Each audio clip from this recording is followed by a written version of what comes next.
There are truths so dangerous that they can only be whispered, and sometimes even whispers are too loud. So instead, people find other ways that don't require words, ways that can't be heard by others, ways that seem like nothing to those who don't know language. And sometimes two hands intertwined in what appears to be nothing more than sisterly affection. For more than a century and a half, a photograph remained in an archive, catalogued, preserved, occasionally seen by researchers compiling records from the Civil War era. It showed two young black women sitting side by side in a photographer's studio in Philadelphia, their posture formal, their expressions calm, their fingers intertwined in what anyone would assume to be a simple gesture of love between sisters. Nothing unusual. Nothing that required a second look until someone finally gave it a second look. In 2013, when a curator enlarged the image using modern digital technology, she noticed something that paralyzed her. The position of their fingers. It wasn't random. It wasn't casual. It was deliberate, specific, coded, hidden in plain sight for 150 years. There was a message so carefully concealed that generations of historians passed it by without ever knowing of its existence. If you want to discover what these two women were really saying to each other and to us, hit that subscribe button and give this video a like, because what we're about to learn will change the way you see history forever. Dr. Evelyn Harper had been working at the Boston Museum of African American History for nearly 81. The anonymous donation arrived. It came in a weathered cardboard box postmarked from Philadelphia, with no return address, and only a brief handwritten note tucked inside. These belong to my grandmother. I think they matter. Inside were 17 daguerreotypes, tint types, and early paper photographs, most of them showing black families and individuals from the 1850s through the 1880s. Evelyn had seen hundreds of similar collections over the years. Most were family portraits, documentation of lives lived during and after slavery. Precious, but ultimately unremarkable in their composition.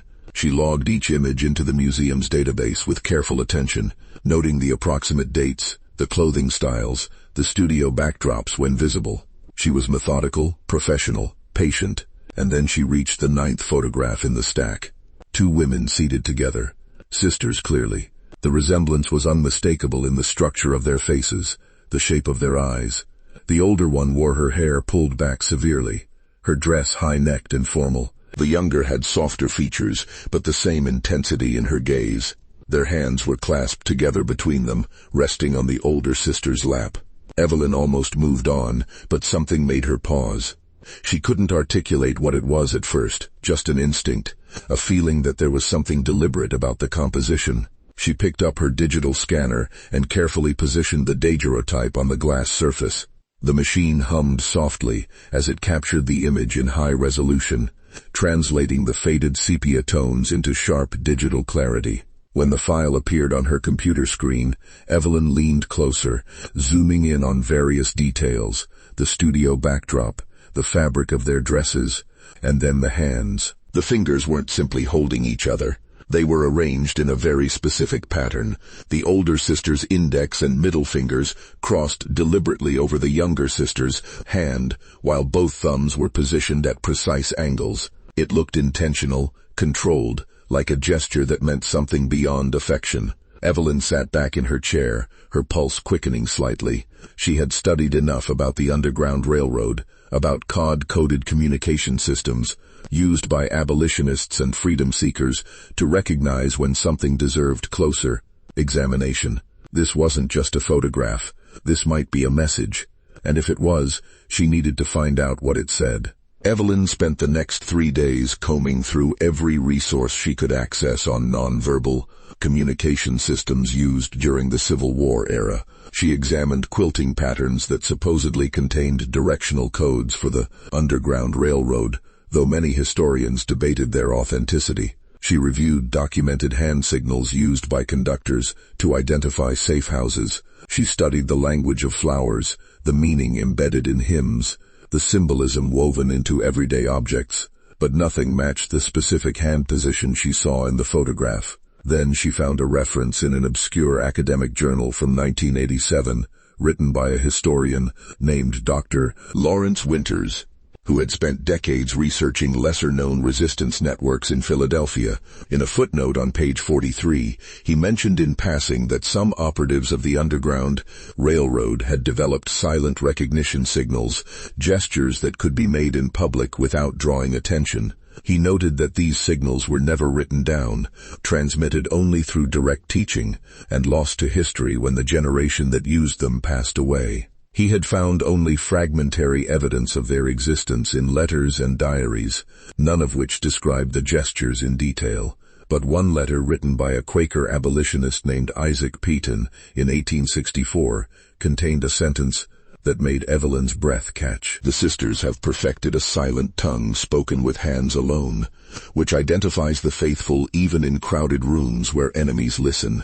The sisters, not a generic reference to female operatives, but specific individuals known well enough to Peaton that he didn't need to name them. Evelyn cross-referenced the date and location. Peaton had been active in Philadelphia throughout the 1860s, working closely with black conductors and free black communities to coordinate escapes from the South. Philadelphia, the same city where this photograph had been taken, according to the faint studio, marking on the back. J. Wilson, photographer, Chestnut Street, Philadelphia, 1863. Evelyn felt the pieces beginning to align, though she couldn't yet see the full picture. She needed more.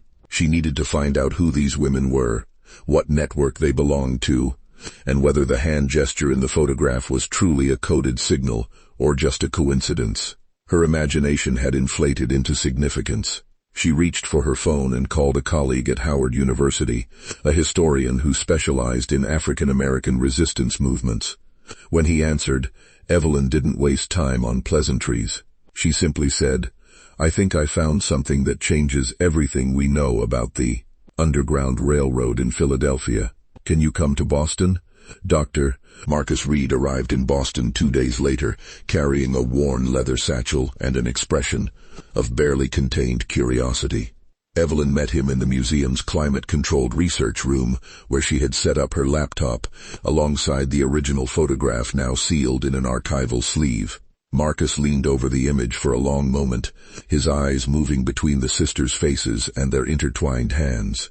Then he straightened and pulled a battered journal from his satchel, handling it with the reverence reserved for fragile historical artifacts. The journal had belonged to Jeremiah Todd, a free black man who had operated as a conductor in Philadelphia from 1859 until his death in 1867. Marcus had been studying Todd's writings for years, and much of what he'd found was routine documentation, names of safe houses, notes on supplies, records of people successfully guided to freedom. But there were entries that had always puzzled him, passages that seemed deliberately vague or coded in ways he couldn't decipher. Marcus opened the journal to a page marked with a red ribbon and read aloud, "Met with R and N today. They have learned the silent speech, a crossing of hands, a position of fingers. This will be our recognition in dangerous places. Let no word of this be written plainly, for if our enemies discover it, the path will close. R and N." The initials meant nothing on their own, but the date of the entry was June 1863, the same year as the photograph. And the description, a crossing of hands, a position of fingers, matched exactly what Evelyn had observed in the image. Marcus looked at her steadily and said what they were both thinking. These two women in the photograph might be R and N. The sisters Jeremiah Todd had trained in the silent recognition code. If that was true, then this photograph wasn't just a portrait. It was documentation, proof that the code had existed, evidence of how it looked, and potentially a teaching tool that could have been shared with other operatives. But they still didn't know who R and N were. No full names appeared in Todd's journal, and the photographer's studio had closed decades ago, its records long since lost or destroyed.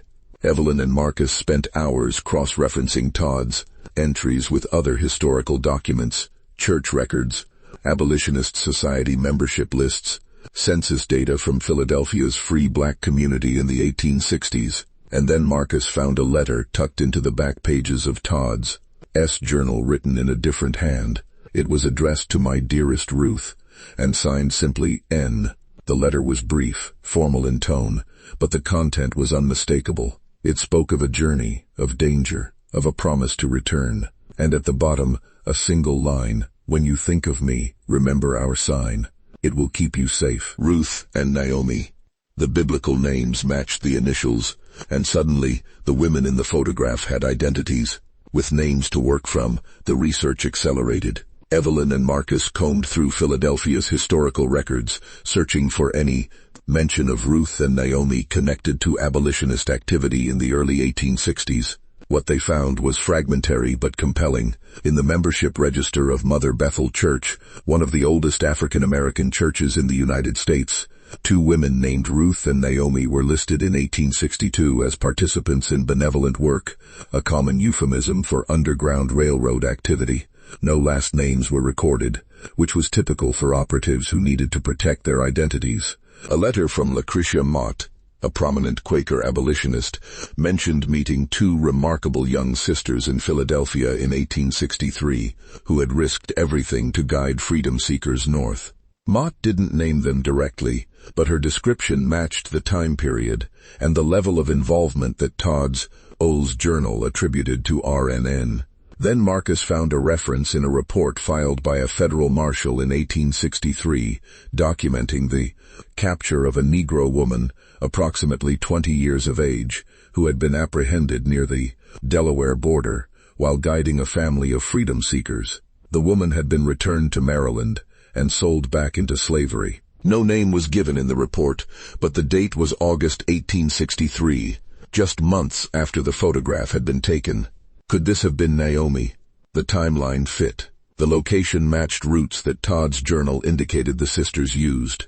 And there was one more piece of evidence. A letter written in 1866, discovered in the archives of Mother Bethel Church, signed by someone named Ruth. The letter was addressed to all who remember and spoke of a sister who had been lost doing the Lord's work, who had given her life so others might be free. Ruth's letter didn't name Naomi directly, but the grief and reverence in the words made it clear this was a memorial, a way of ensuring that even without records or monuments, the sacrifice would not be forgotten. Evelyn stood in the archive room holding a photocopy of Ruth's letter and felt the full weight of what they had uncovered. The photograph showed 2 sisters in 1863, their hands clasped in a coded signal that meant safety, trust, and recognition among those fighting for freedom. Within months of that photograph being taken, one of them had been captured, enslaved, and likely killed. The other had lived on, continuing the work, carrying the memory, teaching the signal to others.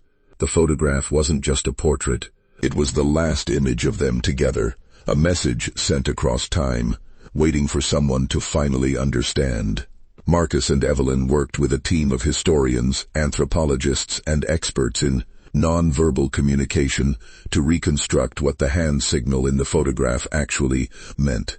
They studied every detail, the precise angle of the fingers, the pressure points where hands touched, the positioning of the thumbs. Then they cross-referenced this with fragmentary descriptions found in abolitionist letters, church records, and oral histories passed down through descendants of Underground Railroad operatives. Slowly the meaning emerged. The crossed fingers represented intersecting paths, the routes freedom seekers traveled. The older sister's hand over the younger symbolized protection, guidance, the experienced conductor leading the way. The positioning of the thumbs indicated direction, pointing subtly toward the North Star without needing to speak or write a single word. It was a complete message, compressed into a gesture that could be made in seconds in public, in front of those who would never recognize it for what it was.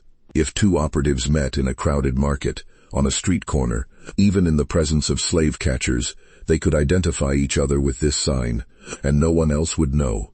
But the code was more than just identification. According to one letter written by a conductor named Elizabeth Harris, the signal could be modified slightly to convey additional information. A different angle of the thumb meant danger. Do not approach. Fingers interlaced in reverse indicated safe house nearby. A brief touch of the wrist meant, I have people who need passage. It was an entire language, tactile and silent, designed to operate in the most hostile environments imaginable. And it had worked.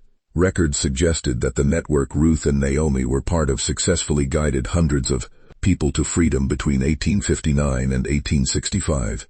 The photograph then served a dual purpose. On the surface, it was a formal portrait, the kind that many families commissioned during that era to mark important moments or simply to have a record of their existence. But for those who knew the code, the photograph was also a teaching tool, a way to pass the knowledge to new operatives, to ensure that even if the original practitioners died or were captured, the signal would survive.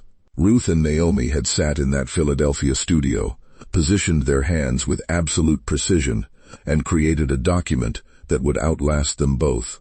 They had encoded resistance into a family photograph, hidden defiance in plain sight, and trusted that someday someone would look closely enough to see. In August 1863, Naomi had been guiding a family of 5, a mother, her 3 children, and the mother's elderly father, along a route that ran from Maryland through Delaware and into Pennsylvania. It was one of the most dangerous crossings, heavily patrolled by federal marshals enforcing the Fugitive Slave Act and frequented by professional slave catchers who made their living tracking down people fleeing bondage. The route required traveling mostly at night, moving through dense forests and along riverbanks, avoiding roads and settlements where they might be seen. According to testimony later provided by one of the children who survived, they had been betrayed by an informant, a man who claimed to be part of the network, but who sold information to slave catchers for cash. The family had been moving through a wooded area just south of the Delaware border when they were surrounded. Naomi had tried to run to draw the pursuers away from the family, but she was captured within minutes. The mother and children were also taken. Only the elderly grandfather managed to escape into the darkness, making his way north on his own, and eventually reaching a safe house in Philadelphia, where he told Jeremiah Todd what had happened. Todd recorded the incident in his journal, with stark, grieving brevity. Naomi taken, the family lost. We have failed them.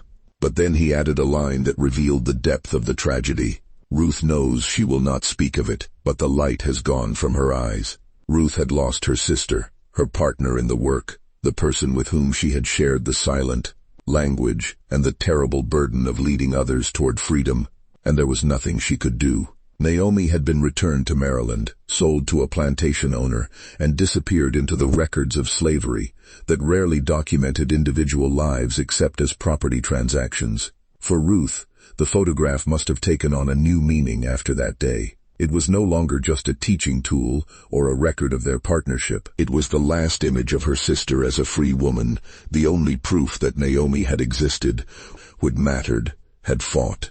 Ruth kept the photograph for the rest of her life, and when she died in 1889, it passed to her niece, who kept it hidden in a trunk for decades, protecting it from a world that wasn't ready to hear the story it contained. The photograph survived wars, fires, relocations, and the slow erosion of memory. And now, a century and a half later, it was finally being seen for what it truly was. As Marcus and Evelyn continued their research, they began to map the full extent of the network that Ruth and Naomi had been part of. Using Jeremiah Todd's journal, church records, letters from abolitionists, and testimony from descendants of freedom seekers, they identified at least 30 documented cases where the silent hand code had been used to facilitate escapes between 1860 and 1865.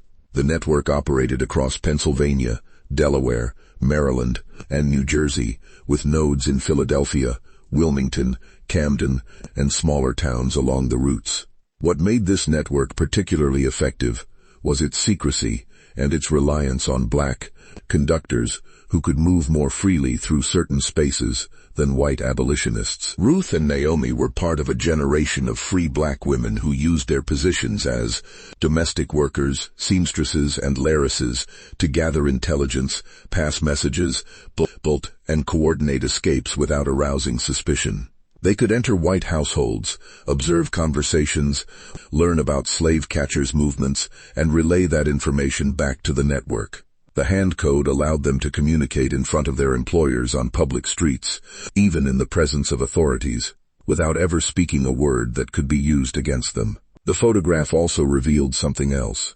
When Evelyn examined the studio backdrop more closely, she noticed faint markings on the painted wall behind the sisters, symbols that at first appeared to be decorative flourishes, but when compared with quilting patterns documented in other Underground Railroad research, matched known directional codes. The photographer J. Wilson may have been part of the network himself, using his studio as a safe space where operatives could document their work without fear. This wasn't unusual. Many businesses owned by free black individuals or sympathetic white allies served dual purposes, operating openly while secretly supporting resistance efforts. By the time Evelyn and Marcus completed their research, they had identified over 50 people connected to this specific network, including conductors, safe house operators, informants, and the freedom seekers themselves. Some names appeared in official records. Others existed only in coded references, initials, and letters, unnamed figures in oral histories. But the photograph of Ruth and Naomi became the anchor point for all of it. The one piece of physical evidence that proved the network existed, that the code was real, and that these women had done exactly what the fragmented records suggested, risked everything to guide others toward freedom. After Naomi's capture in 1863, Ruth continued the work alone. Records show that she remained active in the Underground Railroad until the end of the Civil War, in 1865, and even after the 13th Amendment abolished slavery, she continued helping formerly enslaved people navigate the dangers of Reconstruction. She worked with the Freedmen's Bureau, taught literacy classes, and organized mutual aid societies in Philadelphia's black community. She never married. She never spoke publicly about her work on the Underground Railroad, but those who knew her described her as a woman of quiet strength and unshakable resolve. In 1870, Ruth opened a small boarding house for black women arriving in Philadelphia from the South, women fleeing violence, searching for work, or reuniting with family members. The house operated for nearly 20 years, providing refuge and support for hundreds of women during one of the most dangerous periods in American history for black communities. Ruth ran the boarding house until her death in 1889, at the age of 68. Her obituary in a black-owned newspaper described her as a woman of great dignity and faith, but made no mention of the Underground Railroad, the silent code, or the sister she had lost. The photograph remained in Ruth's possession until her death. It passed to her niece, who kept it carefully stored, along with a handful of letters and the hand-stitched quilt Ruth had made in her later years. A quilt that Marcus and Evelyn later realized contained the same directional patterns they had seen in the studio backdrop. Ruth had continued encoding resistance even after the need for secrecy had passed, preserving the knowledge and fabric and thread for future generations. The quilt now resides in the Smithsonian's collection, displayed alongside the photograph, a testament to a woman who never stopped fighting. When Evelyn and Marcus presented their findings at a historical conference in 2014, they showed the photograph on a large screen, pointing out the hand position, the backdrop symbols, the precision of the composition. The audience sat in silence as the story unfolded, the code, the network, the capture, the survival. And when the presentation ended, a woman in the back row stood and asked if she could see the photograph up close. Her name was Clara Bennett. She was 73 years old, and she believed Ruth might have been her great-great-grandmother. Clara Bennett had grown up hearing stories about a woman in her family named Ruth, who had done the Lord's work during the Civil War era. Her grandmother had told her that Ruth had a sister named Naomi, who died young helping others, but no details were ever given. Clara had assumed it was just family mythology, the kind of stories passed down through generations that blur the line between fact and legend. But when she saw the photograph and heard the research Evelyn and Marcus had compiled, everything aligned. Clara provided genealogical records showing her family's lineage back to a woman named Ruth, who had lived in Philadelphia and died in 1889. She also brought a small wooden box that had been passed down through her family containing a few personal items: a pair of wire-rimmed glasses, a pressed flower, and a folded piece of paper with a hand-drawn sketch. When Evelyn examined the sketch, her breath caught. It showed two hands clasped together, fingers positioned in the exact configuration visible in the photograph. Below the drawing in faded ink were the words, "Remember the sign. It kept us safe." This was Ruth's handwriting. Clara's family had been keeping this instruction, this piece of the code, for over a century, without fully understanding what it meant. For Clara, the discovery was overwhelming. She had spent her entire life knowing she came from strong people, but she hadn't known how strong or what they had sacrificed. She stood in the museum's research room, holding the photograph in her hands, looking at the faces of her ancestors, and wept. Evelyn and Marcus arranged for DNA testing to confirm the connection. Though the genealogical records were already convincing, the results came back positive.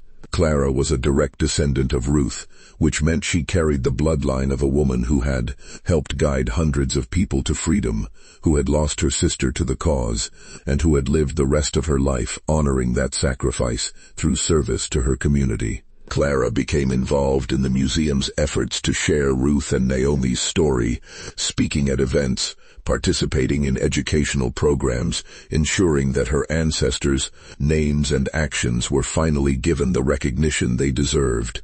And the photograph, that faded Dodgerape taken in a Philadelphia studio in 1863, became one of the most significant artifacts in the museum's collection, not just because of what it showed, but because of what it represented: the ingenuity, courage, and resilience of people who refused to accept oppression, who created systems of resistance that operated invisibly within a society designed to crush them, and who left messages and gestures, fabrics and images, for future generations to decode. In 2015, the Boston Museum of African American History opened a permanent exhibit titled "Silent Language: Codes of Resistance in the Underground Railroad." At the center of the exhibit was the photograph of Ruth and Naomi, enlarged and beautifully restored, with detailed explanations of the hand code, the network they belonged to, and the fates that awaited them after that photograph was taken. Beside the image was Ruth's quilt, Clara Bennett's family heirlooms, excerpts from Jeremiah Todd's journal, and letters from abolitionists describing the silent speech they had witnessed but never fully understood. Visitors came from across the country. School children stood in front of the photograph, studying the hand position, trying to replicate it with their own fingers. Historians debated and discussed the implications for Underground Railroad research. Descendants of other operatives contacted the museum, sharing their own family stories, their own fragments of the code that had survived in whispers and gestures, passed from parent to child. The photograph had opened a door, revealing a hidden dimension of resistance that had been erased from mainstream history. Clara Bennett, now in her 70s, became a regular presence at the museum, volunteering as a speaker and educator. She would stand beside the photograph of her great-great-great-grandmothers and tell their story, not with sadness, but with pride. She would demonstrate the hand signal, explaining its meaning, showing how something so small could communicate so much in an era when speaking the truth could cost you your life. And she would end every talk the same way. They wanted us to remember. They left this message so we would know what they did, who they were, and what they stood for. And now we do. The photograph continues to be studied, analyzed, shared. It appears in textbooks, documentaries, academic papers. It has become an icon of resistance, a symbol of the intelligence and bravery that allowed the Underground Railroad to function even in the most hostile conditions. But more than that, it has become a reminder that history is not always written in words. Sometimes it is encoded in gestures, stitched into quilts, captured in the precise positioning of two sisters' hands as they sat for a photograph in 1863. Ruth and Naomi could not have known that their image would survive, that someone would eventually look closely enough to understand what they were saying. But they left the message anyway, trusting that someday someone would see. And in 2013, someone finally did. The silence was broken. The code was revealed. And two women who had been invisible for 150 years stepped out of history's shadows and into the light. Their hands still clasped together, still speaking their silent language, still saying, "We were here. We fought. We mattered. Remember us." And now we do.